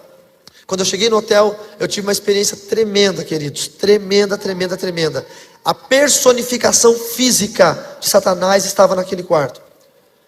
Eu nunca vou me esquecer, o corpo dele normal com o nosso, igual, bem vestido, com uma roupa normal, mas os olhos inteiramente negros, tanto a parte da bolinha do olho, quanto aquela parte branca, inteiramente negros. E hoje eu vejo pessoas na internet que estão injetando tinta nessa parte branca do olho, para ficar com o olho todo negro. Eles ficam igualzinho a personificação física, a materialização de Satanás, igualzinhos. E quando eu vi ele, para mim deveria ser uma honra, porque papai não aparecia para qualquer um. Mas quando eu vi, eu me assustei. Por quê? Porque o meu coração já estava no Senhor. Eu só não tinha aceitado Jesus ainda, mas eu já estava pronto para sair. E ele me perguntou o que é que eu estava fazendo. Eu disse que eu não queria mais ser sacerdote, que eu queria desistir. Eu não queria ser crente, eu só não queria mais ser sacerdote, porque muita coisa ruim estava acontecendo. Pessoas tinham que morrer, coisas tinham que acontecer que eu não concordava. Eu não queria mais. Então ele disse: olha, você pode ficar neutro, só que eu vou te pedir uma coisa: não ande com os do caminho. Eu não quero que você ande com eles. Mas eles eram tão legais, os crentes. Eu dizia: olha, eu quero andar com eles porque eles são muito legais. Não vá nas igrejas. Eu quero ir na igreja. Você não pode ir. E aí, eu sempre fui um cara impetuoso. Eu comecei a debater. Eu comecei a dizer: mas peraí, por que o William morreu? Por que eu fui lá para iniciar um cara que morreu? Você não sabia que ele ia morrer? Por que o anjo não permitiu que o destino te passasse? Por que o Peter tem um amor tão grande? Por que as coisas... Comecei a debater com ele. E Satanás não bate boca com ninguém. Se você interpela ele, a primeira coisa que ele faz é ordenar a sua morte. Então ele disse, de uma forma muito agressiva: você duvida de mim? Então agora você vai ver quem eu sou de verdade. E a aparência que era bonita, aquela aparência humana, que era a aparência que para mim era a aparência do meu pai espiritual, do meu Deus, se transformou numa aparência horrenda, demoníaca, terrível. E ele deu uma ordem ao Stinotus, que era o demônio que habitava em mim, para me matar. E naquele momento eu comecei a sentir uma dor muito grande aqui na boca do estômago, uma cólica terrível, uma falta de ar, como se alguém estivesse apertando os meus pulmões, e gosto de sangue na boca. E quando o gosto de sangue veio à boca, eu percebi que eu iria morrer, que ele estava apertando meu coração, os meus pulmões, se alguma coisa ia acontecer. E naquela hora eu deveria falar o que o Dili tinha falado, mas eu não prestei atenção no que o Dili tinha falado. Aí eu não conseguia lembrar qual era a frase que o Dili tinha dito: que Satanás vai tentar te matar, então você tem que dizer: eu te repreendo em nome de Jesus. Mas eu não conseguia me lembrar qual era a frase. Viu por que você tem que prestar atenção no culto? E eu ficava pensando: qualquer frase, quando eu já estava desmaiando. Aí eu chutei uma frase que funcionou, que deu certo. Eu gritei: Deus do Dili! Deus do Dili, me socorre! Aí o Deus do Dili, que se chama Jesus Cristo de Nazaré, pegou aquele demônio, não sei por onde, eu senti assim, sabe, arrancando. E eu tenho a graça de falar uma coisa: eu vi Satanás com medo, eu vi os olhos dele com medo. E ele falou: ah, não posso tocar em você? Então eu vou tocar em quem você ama. Saiu dali, foi na cidade de União da Vitória, no Paraná, e botou um câncer na minha mãe. Minha mãe ficou possessa por demônios, quebrou tudo dentro de casa, e apareceu um câncer no corpo dela. Eu saí dali desesperado. Atravessei a rua, fui no bar, o bar do Joel, na Avenida Carlos Gomes, em Cascavel. O bar do Joel existe até hoje. A livraria do Dili existe até hoje. Tem gente que compra o meu livro, vai lá para Cascavel, chega na livraria e fala: quem é o Dili aqui? E ele fala: sou eu. Esse livro aqui é verdade? Ele fala: é. Pô, me dá um autógrafo. O Dili é famoso. Foi gente de São Paulo pedir autógrafo para ele lá, ele é famoso. E aí, eu fui no bar do Joel pegar um café com leite. Eu nunca bebi, nunca fumei, nunca me droguei. Sempre fui um cara muito estudioso, muito religioso, dentro da religião do satanismo, muito religioso. Eu ia ser um sacerdote. A hora que eu peguei um copo de café, eu estava tremendo de nervoso, e eu derrubei café com leite na minha mão. Então eu saí dali, fui no balcão, lavei a mão, voltei, e quando eu fui pegar o copo andou. Telecinesia. Essa telecinesia não fui eu, não havia sido eu que tinha feito. Então eu pensei: tem alguma coisa errada, eu não fiz isso. E nessa hora eu escutei, irmãos. Da mesma forma que minha esposa escutou quando nós começamos a namorar, Satanás foi até minha esposa e disse: você não vai casar com ele porque ele é meu. Eu já era convertido já, há vários anos. E ainda assim Satanás não queria que ninguém casasse comigo. Se deu mal, peguei a menina mais bonita da cidade para casar. E aí eu escutei a voz de Satanás dizendo: aqui Emanuel não vai colocar os pezinhos dele, porque esse lugar é meu. Aqui eu demando. Lá tinha prostituição, droga, bebida. Aqui ele não vai pisar os pezinhos santos e limpos dele nessa imundícia. Aqui você é meu. Naquele mesmo momento, eu escutei uma voz vindo do alto. E quando eu digo para os irmãos que estudaram comigo esses 3 dias, eu falo que eu ouvi a Deus, as pessoas perguntam: como é que você ouve a Deus? Irmãos, só quem ouve sabe quando ouve. Não era uma voz forte nem fraca, nem feia nem bonita, nem de homem nem de mulher. Era só a voz de Deus. E a voz de Deus disse: eu desço até o inferno, se for preciso, para tirar um dos meus. E naquele momento eu senti a presença do Senhor de uma maneira que eu nunca senti na minha vida, tomando meu corpo, puxando pela blusa, me levando até a porta do bar e me fazendo correr em direção à livraria do Dili. Era 4 horas da tarde, dia 12 de julho de 1993, sexta-feira, começou a chover, terrível. Eu saí correndo até a livraria do Dili, e quando eu entrei, veio um vendaval, irmãos, apagou a luz do quarteirão inteiro e levou galho, folha, tudo para dentro da livraria. O Dili, que é pequenininho assim, ele abriu os olhões e ele disse: o que está acontecendo? E eu falei desesperado: Dili, me socorre que eu vou morrer.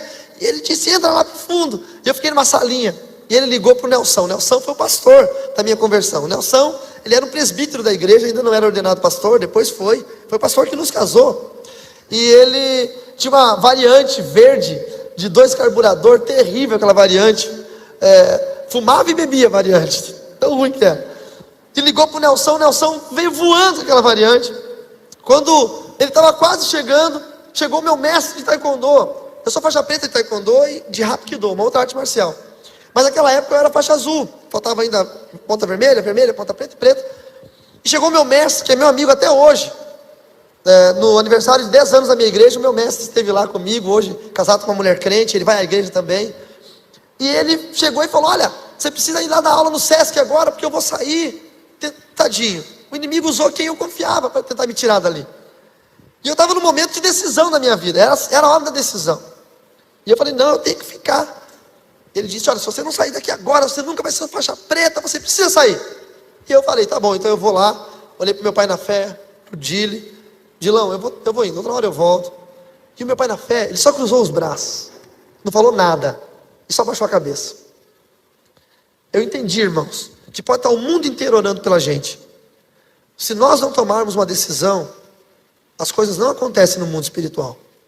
Talvez você ainda não é crente, talvez você é um crente que está desviado, talvez você é um crente que se afastou do evangelho, e você acha: um dia eu vou voltar. Meu irmão, não é assim que funciona. Você tem que tomar uma decisão. A decisão é tua. Não adianta sua esposa estar orando por você, seus filhos virem à igreja. É você quem tem que tomar a decisão. Eu entendi que eu tinha que tomar a decisão. Aí eu pedi para o meu mestre: olha, eu não vou poder ir, eu vou outra hora, eu preciso resolver uma coisa. E quando eu falei isso, a variante verde do Nelson parou na frente, e ele todo espavatado, é aquele que eu falei para os meus alunos que o irmão dele endemoniava e tomava pinga e comia o copo.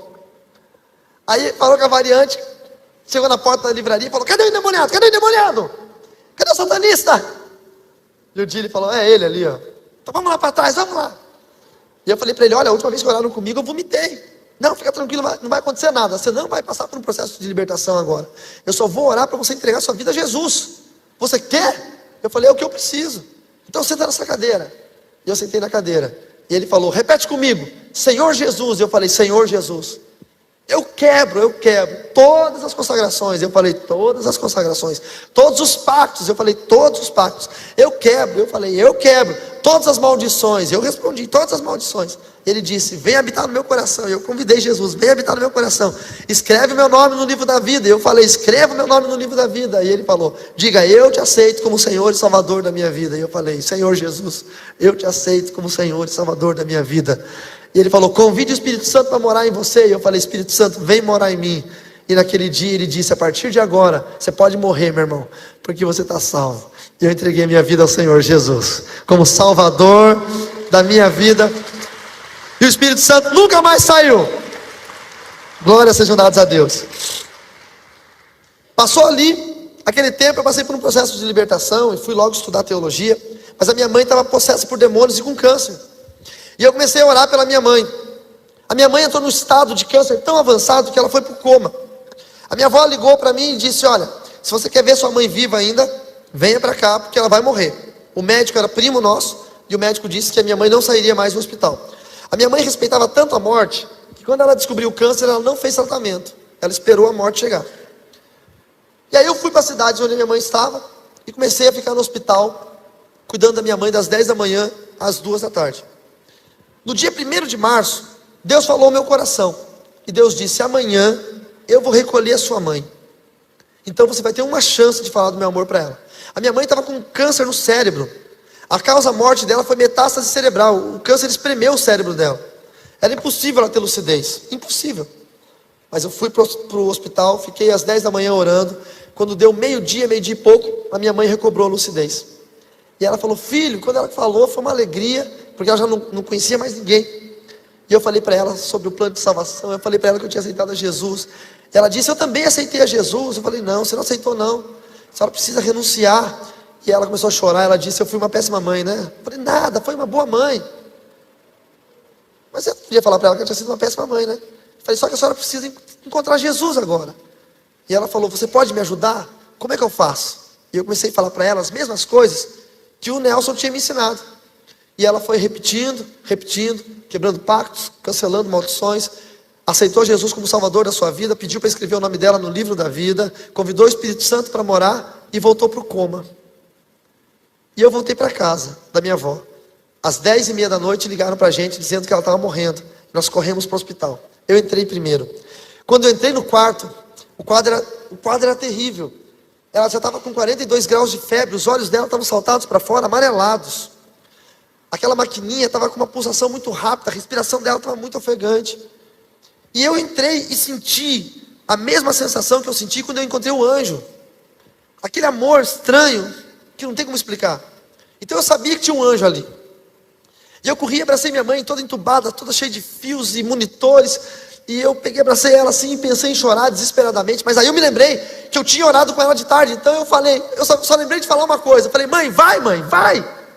Eu sei que a senhora estava esperando, pode ir, porque eu estou sentindo a presença dele aqui, ele está aqui, então a senhora pode ir. E eu botei meu ouvido esquerdo no peito da minha mãe, e eu consegui escutar o coração dela, estava muito acelerado. E eu vi o monitor pelo ouvido direito. E quando eu falei isso, ela suspirou de uma forma tão forte, como se ela tivesse soltado todo o ar do pulmão dela, e ela murchou. E o monitor fez tu, e minha mãe partiu. E foi uma sensação terrível. Porque eu tinha acabado de perder minha mãe morreu nos meus braços, mas tinha ganhado a minha primeira alma para o Senhor Jesus. Eu sei que perder a mãe é um troço terrível, irmãos, mas a alegria de salvar uma alma, principalmente daquela que te gerou, foi algo tremendo. E eu louvo ao Senhor Jesus, por minha mãe ter sido a primeira alma que eu ganhei para o reino dos céus. Louvado seja o nome do Senhor, louvado seja o nome do Senhor, louvado seja o nome do Senhor. Tem muitos crentes que pararam de orar pela mãe. Não pare de orar pela sua mãe. Você pode ganhá-la. Sobrava meu pai. Eu precisei orar pelo meu pai 15 anos. Nesses 15 anos eu pensava em desistir o tempo todo. Eu sempre pensava em desistir. Eu vou desistir. E ele não dava a mínima pelo Evangelho de Cristo. Passou 15 anos, meu irmão tinha uma célula na igreja Sara Nossa Terra. E era uma célula de skatistas. E era sempre feito no salão de festas do prédio. Mas 15 anos, eu já era pastor, conferencista, escritor. E naquela célula, naquele dia, não pôde ser feito porque tinha um aniversário. E aí o meu irmão ficou triste e falou para meu pai, olha, eu tenho um grupo de jovens aí, mas não vai ter como fazer. Então, eu não estou triste. E meu pai falou para ele, olha, você não quer fazer na sala de casa? No apartamento? Nunca meu pai convidou alguém, um crente para ir lá. Quando eu me converti, meu pai me mandou embora de casa. E aí eu estava no Mato Grosso pregando, e o meu irmão me ligou e falou, rapaz, vem para cá, onde é que você está? Eu estou no Mato Grosso, vem para cá, porque o pai deixou amanhã fazer célula lá em casa, eu sei que ele vai se converter, vem, é a tua oração. E eu peguei um voo de Campo Grande, no Mato Grosso do Sul, para Cascavel, saí 6 horas da manhã, para chegar 8 horas da manhã. A minha esposa saiu de casa e foi me esperar no aeroporto. Mas o diabo é tão sujo, que deu um nevoeiro em Cascavel, uma neblina, e o avião não pôde pousar. E o avião, em vez de ir para Foz, que é pertinho, foi para Curitiba, 600 quilômetros de distância. Eu cheguei no aeroporto, era a empresa Trip na época, cheguei no guichê da empresa e falei, olha, eu quero embarcar no próximo voo para Cascavel. E a moça falou, o próximo voo está saindo agora, eles estão ainda recebendo os passageiros lá, não tem vaga, mas o senhor fique tranquilo, nós vamos colocar o senhor no hotel, o senhor vai amanhã às 8 horas. Eu falei, não moça, eu preciso ir agora, eu tenho algo para fazer hoje. E ela disse, eu sinto muito, não tem outro voo. Se eu botar o senhor em outra empresa, você vai chegar 10 horas da noite, em Foz do Iguaçu. Não tem como. Aí eu, com a minha intrepidez, olhei para ela e falei, olha moça, você não sabe quem sou eu. Eu também não sei quem é a senhora. Mas eu vou dizer uma coisa, eu estou 15 anos orando pelo meu pai. E o meu pai vai fazer um culto na casa dele hoje. Eu não vou perder esse culto. Eu vou para lá, nem que eu tenha que pilotar esse avião. Mas eu vou estar lá. A mulher fez assim para mim, ó. E saiu. E naquela época não tinha essas coisas assim, esses vidrinhos, era tudo notebook, uns notebookão grandão assim, hein? E aí eu peguei o notebook, abri, fiquei escutando uma música num vídeo evangélico. De repente aquela garota veio correndo, com os tamancos na mão. Veio correndo, irmão, irmão, irmão. Eu estava me chamando de irmão já.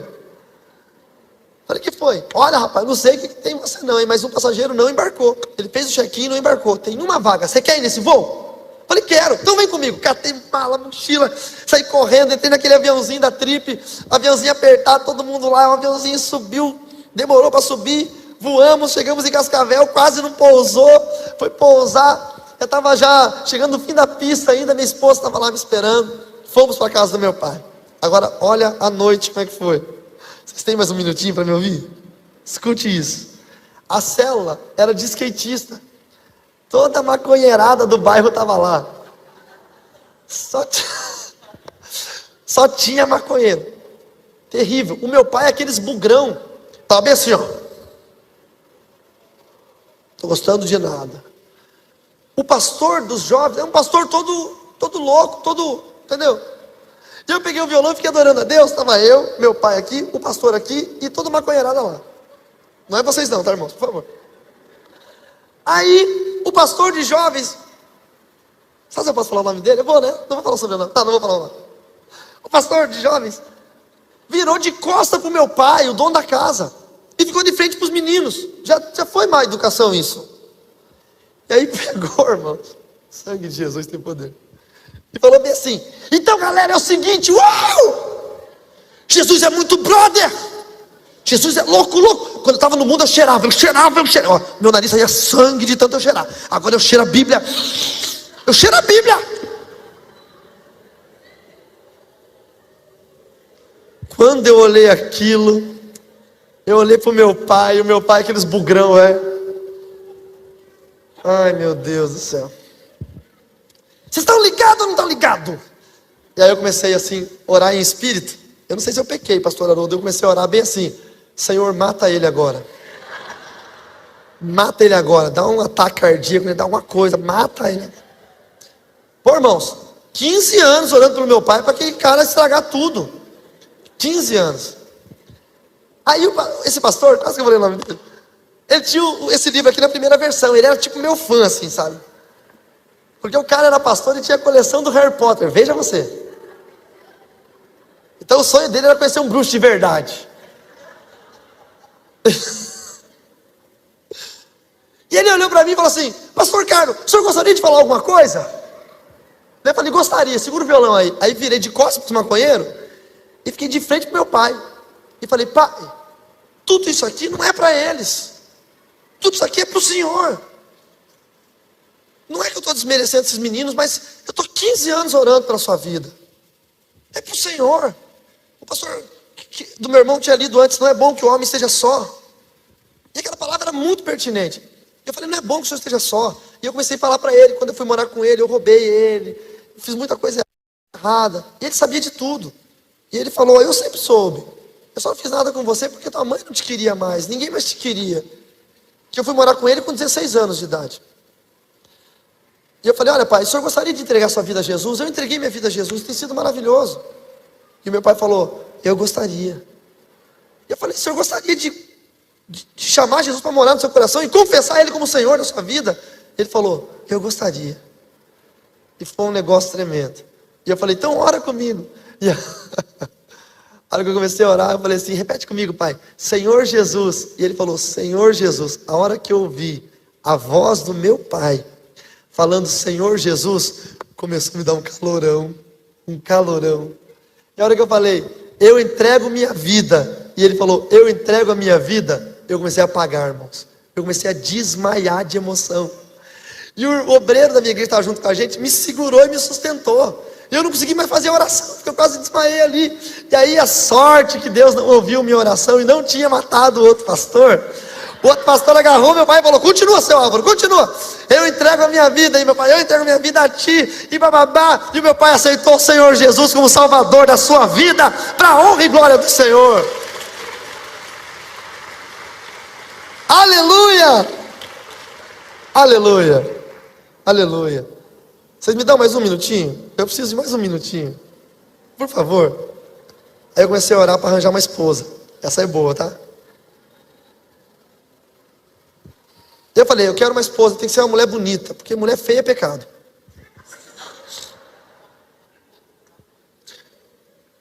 Calma lá, não peca, não me critica. O que é bonito para mim é feio para outro. O que é feio para mim é bonito para outro, não é isso? Então se você casar com uma mulher que é feia para você, você vai ficar olhando para as outras que são bonitas, não é isso? Então casar com mulher feia é pecado, agora entenderam? E eu queria uma mulher bonita. Um dia eu fui numa igreja e estava a Francine ali. Vem cá, Fran e Mateus, faz favor. Deixa eu mostrar minha esposa e meu filho para vocês. O que eu vou falar para vocês, vocês não vão acreditar mesmo, eu tenho que mostrar ela. Se esse cara olha para esse cara feio, careca, e fala, não, a mulher dele deve ser feia pra caramba, ele está falando que é bonita para agradar. Se vocês aplaudirem quando ela subir, vai ficar de mal, hein? Porque ninguém me aplaudiu quando eu subi. Aí minha mulher sobe, todo mundo... Vem cá, vida. Essa é a minha bênção e o meu benção.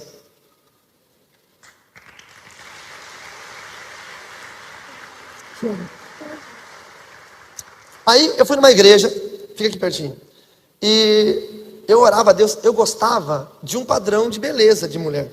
Ai, você vai contar? Eu vou contar. Eu gostava, na época, de uma mulher que fosse um pouquinho mais gordinha e não mais magrinha.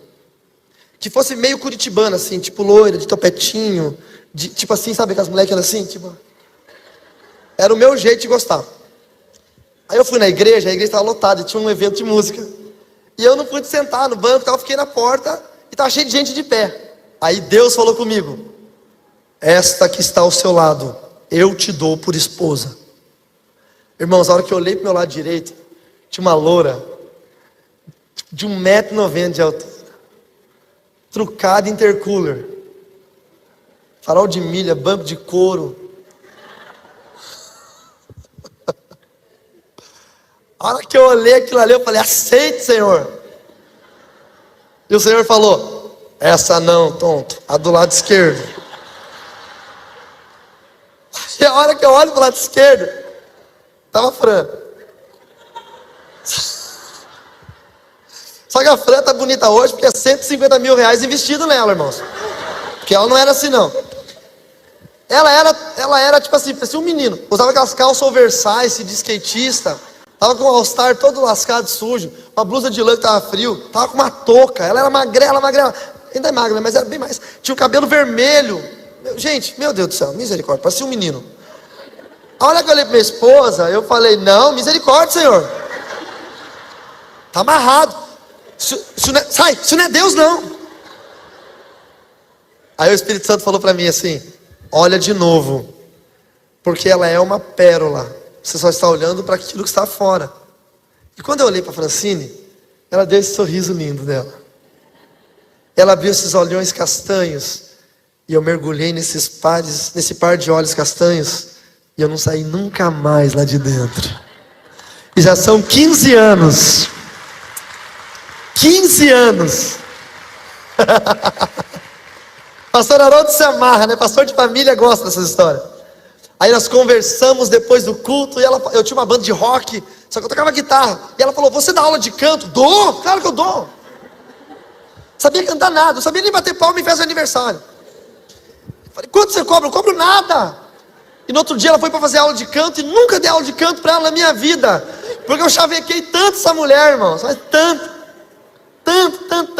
Porque eu tinha uma maldição, eu só namorava mulher feia. Então a primeira bonita que me olhou, eu falei: opa. E aí então nos gostamos e pedimos para os nossos pastores. Ela era da mesma denominação que eu, mas de um bairro e eu de outro. Conversamos com o meu pastor, para ele dar beijo para nós namorarmos. Conversamos com o pastor dela. Oramos um mês, sem nem dar beijo, irmão. Naquela época o negócio era sério. Aí depois de um mês, no dia 25 de maio de 1999, esse é o nosso casamento, dia 24, você não sabe? Dia 25 nós começamos a namorar. Sai fora. Vocês esqueceram que o cara da cabeça matemática sou eu, né? Dia 25 de maio de 1999. Eu cheguei para ela e falei assim: você quer namorar comigo? Ela disse: quero. E nós começamos a namorar. E Deus nos honrou. Casamos debaixo da graça, da presença. Quem foi nos casar foi o meu pastor que me ganhou para Jesus, o Nelson. Pastor Nelson Martins. Nos casou. 3 anos depois, veio esse lindo menino, esse lindo bebezinho. E nós começamos a obra de Deus no primeiro dia depois do casamento, nós viajamos para a Argentina para a obra missionária, nos tornamos pastores, missionários, fizemos a obra do Senhor em países de língua hispana, fomos missionários no Paraguai também, fizemos uma linda obra, e hoje somos pastores há 13 anos de casado, 13 anos de pastoreio, 10 anos como pastores presidentes de uma igreja, para a glória e para a honra do nome de Jesus. Deus pode fazer isso na sua casa. Deus pode fazer isso na sua família. E agora eu queria te convidar para uma coisa muito importante. Talvez você que ouviu tudo isso até agora não está entendendo, mas nada disso é para ninguém que não seja para você. Tudo isso que você ouviu hoje é para você. A história da minha vida, ela existe para você. Porque Deus não me converteria se não fosse para que pessoas ouvissem como é importante entregar suas vidas a Jesus. Então Deus não converte ninguém se a conversão dele não servir para mostrar a luz de Cristo às pessoas. Eu queria poder fazer isso por algumas pessoas. Eu queria poder orar por alguém hoje. Mas eu não quero orar só por quem vai aceitar Jesus, não. Eu quero orar por alguém que esteja sentindo no seu coração que a sua vida precisa de uma melhora, precisa de uma guinada. Talvez você está frio na fé. Escute o que eu vou dizer. Talvez você gostaria de ser o que você ainda não é, dentro da igreja, da obra, da fé. Talvez você é aquele crente que um dia levantou a mão e aceitou Jesus, mas nunca foi nada mais do que isso. E Deus tem muito mais para você. Deus pode fazer mais. Quem sabe você é aquele tipo de crente que as pessoas chamam de desviado. Ou quem sabe você é aquele tipo de crente que as pessoas chamam de não praticante. Ou quem sabe você é de uma outra religião e nunca entregou sua vida a Jesus Cristo. Quem sabe você é crente, não é desviado, não é relaxado, não é nada disso. Mas você acredita que Deus pode fazer mais na sua vida, no seu ministério. Você pode mais. Eu queria convidar essas pessoas que viessem aqui à frente para que nós possamos orar. Se você sentiu a necessidade de receber uma oração nessa noite, saia do seu lugar e venha aqui para frente, por favor. Mas deixa eu te falar uma coisa. Não espere o primeiro vir. Porque se houver uma só bênção nessa noite, vai ser do primeiro que vai chegar. Então, seja você o primeiro. Venha aqui para frente agora, que eu vou te abençoar com uma oração. Eu quero que você tenha uma vida plena na presença do Senhor. Eu quero que você saiba que Deus pode fazer infinitamente mais na sua vida. Eu quero que tu e tua casa sirvam ao Senhor. Eu quero que sua mãe se converta. Eu quero que seu pai se converta. Eu quero que seus irmãos se convertam. Venham mais para cá, queridos, por favor, dê espaço. Nós ganhamos nossa família toda para Jesus. Nossos irmãos. Francine ganhou o pai e a mãe para Jesus. As irmãs. Francine foi o exemplo na casa dela. Ela foi a primeira evangélica e ganhou toda a família. Eu fui o primeiro evangélico, ganhei toda a minha família. Ganhei minha avó satanista, foi na minha igreja e aceitou Jesus na minha igreja. O Peter foi pregar na minha igreja. Vem mais para cá, irmãos. Apertem aqui, por favor, queridos. Venham. Toque no irmão da sua frente carinhosamente e diz: vai mais para lá, irmão, faz favor. Venham, saiam do corredor, venham para cá, bem pertinho. Aqui, meus lindos. Colhem aqui. O Peter foi pregar na minha igreja. Foi algo tão fantástico, não foi, Fran? O cara que pregou a palavra para mim quando eu era satanista. Eu vi ele pregando a palavra de Deus na minha igreja, que agora eu era pastor. Ele chorava falando. Ele dizia: gente, vocês são ovelhas desse homem. Esse homem é uma referência para milhões de pessoas no mundo hoje. Mas eu conheci ele cheio de demônios. E foi tremendo o que Deus pôde fazer. Meu pai na fé, quando eu vou para Cascavel, eu visito ele. Ele fala para todo mundo: sabe aquele cara? Aquele cara, eu falei do amor de Jesus para ele. Meu sogro foi na Igreja Universal e falou para o pastor da Igreja Universal: meu genro é pastor. Aí o pastor da Universal falou: ah, que legal, qual é o nome dele? É Carlos Ribas. E o pastor da Universal falou: mas não é o cara desse livro aqui não, né? Puxou o livro da gaveta. Esse aí é o meu genro. Os caras da Universal estão lendo meus livros, pastor. Deus pode fazer algo na nossa vida. Deus pode mudar a natureza das coisas. Deus pode trazer salvação no nosso lar. Aquele que não era nada pode se tornar alguém. A Bíblia fala: diga o fraco, eu sou forte. Diga o que não é ninguém, eu sou uma grande nação. Talvez a sua vida esteja toda arrebentada, mas quem sabe, se você entregar a sua vida a Jesus hoje, o Senhor não vai entrar com providência e vai transformar a sua casa inteira. Deus pode entrar no coração dos seus parentes. Deus pode mudar a sua história. Eu gostaria de saber de nós que estamos aqui. Alguém aqui gostaria de falar: Senhor, eu entrego minha vida a Ti. Eu entrego minha vida, eu quero que o Senhor seja o meu Salvador pessoal. Alguém aqui gostaria de fazer isso? Levante sua mão para eu ver. Alguém aqui? Amém. Mais alguém? Olha lá, amém. Glória a Deus. Mais alguém? Amém. Mais alguém? Gostaria de fazer isso? Amém. Amém. Glória a Deus. Sabe, você falar: Senhor, eu quero entregar minha vida ao Senhor. Eu quero te servir. Eu quero que Jesus entre na minha casa e faça uma mudança. Eu quero que Jesus entre na minha vida. Eu quero dizer basta para toda mentira. Eu quero dizer basta para todo engano. As pessoas olhavam para mim e diziam: esse cara não vai dar em nada. Falava para minha esposa: você vai namorar com esse cara? Esse cara não vai dar em nada, ele não vai ser ninguém. O pastor dela não, mas os anciãos da igreja chamaram ela quando ela foi namorar comigo e falaram: sai dessa, não vai dar em nada, você está entrando numa furada. E a minha esposa não me conheceu quando eu já tinha uma boa posição social, já era conhecido, já viajava o mundo. Não, minha esposa me conheceu quando não era nada, quando não era ninguém. Mas ela acreditou na promessa. Muitas pessoas olham para você e dizem: você não vai dar em nada. Mas quando eu olho para você, eu acredito na promessa. Mas alguém quer entregar sua vida a Jesus? Levante a mão para eu ver. Eu vou orar com vocês. Aleluia. Senhor Jesus, eu te apresento eles. Eu te apresento aquele menininho ali que está com a mão levantada. Eu te apresento todos eles que levantaram as mãos. Eu te peço, Senhor, todo o mal do passado seja apagado agora. Toda legalidade espiritual seja destituída agora. Eu te peço, Senhor, todas as artimanhas malignas, tudo aquilo que o inimigo colocou, seja tirado agora. Senhor, todos os vícios, seja tirado. E meu Deus, eu peço que o seu amor esteja sobre eles agora. A tua benevolência, a plenitude do teu Espírito. Senhor, eu te peço, aqueles que estão entregando suas vidas agora, nesta noite, receba-os, Pai, na glória. Escreva o nome deles no livro da vida.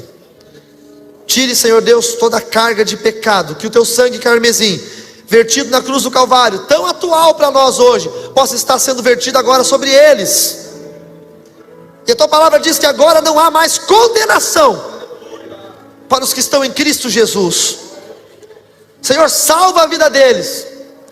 Salve, Senhor, a vida deles, e não só deles, mas deles, da casa deles, da família deles, porque a tua palavra nos diz que nós e nossa casa serviríamos ao Senhor. Então entra agora na casa deles, Pai, na família deles. Aquele teu filho que está longe do Senhor, desviado, enfraquecido, fortalece, traga novo ânimo, traga fortalecimento para o louvor da sua glória, em nome de Jesus. Eu quero pedir um favorzinho para vocês. Jesus se expôs por nós na cruz. Aqueles quadros tem Jesus na cruz com uma fraldinha assim, é mentira. Jesus ficou nu na cruz. A exposição foi terrível. Eu gostaria de pedir que vocês pudessem retribuir isso de uma maneira bem simples. Esses que levantaram as mãos dizendo que queriam entregar suas vidas a Jesus, e mais alguns de vocês que porventura sintam que estavam longe do Senhor e querem voltar para Cristo, eu queria convidar vocês a subirem aqui no altar, porque eu preciso que vocês façam a oração junto comigo. E vai ser difícil eu fazer com vocês aí. Então agora é a hora, tá bom? Você que levantou a mão, vem para cá, por favor. Os crentes que estão do lado deles, ajudem eles a virem. Vem vindo. Podem subir. Os irmãos vão ajudar. Venham. Subam aqui, por favor. Olha que lindo aquele menininho. Subam aqui. Os demais podem esperar, tá bom? Mas os que levantaram suas mãozinhas, subam aqui. Eu preciso fazer isso. Eu preciso que os pastores da igreja recebam vocês aqui. Venham, por favor, subam. Você que não levantou a mão, mas você falou: não, eu aceito Jesus no meu coração. Vem aqui, suba aqui, por favor. Não perca essa chance. Hoje é o dia de você fazer isso. Hoje é o dia. Eu estava evangelizando, venham aqui pertinho de mim. Isso.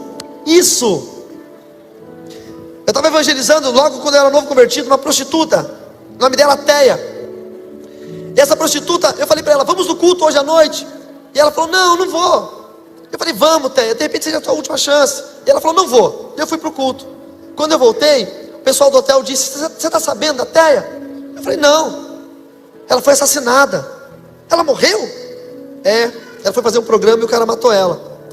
E eu fui no necrotério para reconhecer o corpo dela. E eu vi ela deitada naquela mesa metálica.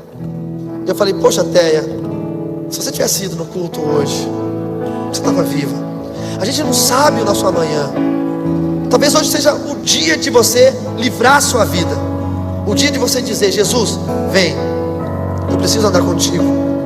Talvez você que é crente precise hoje tomar um passo de seriedade. Você precisa se expor um pouquinho e subir aqui em cima. Mas você vai dizer: eu quero andar em aliança, em seriedade com Deus. Eu não quero viver pecado, eu quero viver santidade. Se você quer fazer isso, corre agora, porque eu vou orar agora, tá bom? Vem já para cá.